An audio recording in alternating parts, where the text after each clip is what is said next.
कहीं हर दिन झगड़ा, पैसा टिकता नहीं, और कहीं सब कुछ शांत। एक ही घर, लेकिन जिंदगी पूरी अलग क्यों होती है? क्या ये सब आपके घर की दिशा तय करती है? प्राचीन वास्तुशास्त्र कहता है, घर की दिशाएं सिर्फ रास्ता नहीं दिखाती, बल्कि सही दिशा में हो तो सुख और समृद्धि लाती है, और गलत हो तो वही घर परेशानी की वजह बन सकता है। पूर्व दिशा यानी सूरज की पहली किरण, जिसे सूर्य और इंद्र से जोड़ा जाता है। अगर आपके घर का दरवाजा पूर्व में है तो ये आपको ऊर्जा, स्वास्थ्य और सकारात्मक सोच देता है। लेकिन अगर ये बंद या भारी है तो आपकी सोच भी धुंधली हो सकती है।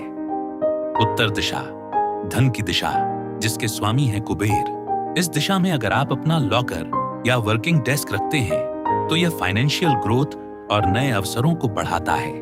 यहाँ खुलापन हो तो अवसर बढ़ते हैं, लेकिन अगर ये भरी हुई है तो पैसा आता है पर टिकता नहीं।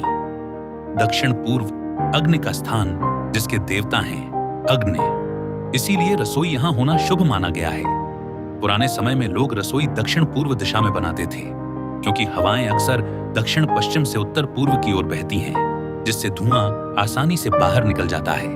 साथ ही सुबह की धूप इस दिशा से आकर कीटाणुओं को खत्म करती है, और इससे घर का स्वास्थ्य और ऊर्जा दोनों संतुलित रहते हैं। अगर किचन यहाँ नहीं है तो घर में फ्रस्ट्रेशन, गुस्सा और झगड़े बढ़ सकते हैं। उत्तर पूर्व यानी ईशान कोण, सबसे पवित्र दिशा, जुड़ी है शिव से। घर का मंदिर या मेडिटेशन स्पेस यही होना चाहिए। अगर ये साफ और हल्का है तो मन शांत रहता है, लेकिन अगर यहाँ भारी सामान है तो बेचैनी और तनाव बढ़ सकता है। दक्षिण पश्चिम, स्थिरता की दिशा, घर के मुखिया का बेडरूम यही होना चाहिए। अगर यहाँ मजबूती है तो घर में नियंत्रण और फैसले मजबूत होते हैं। उत्तर पश्चिम, बदलाव और गति, इस दिशा के देवता हैं वायु। यह दिशा मूवमेंट और चेंज को दर्शाती है। गेस्ट रूम या स्टोरेज यहाँ होना अच्छा माना जाता है, इसीलिए गेस्ट यहाँ आते हैं और ज्यादा देर टिकते नहीं।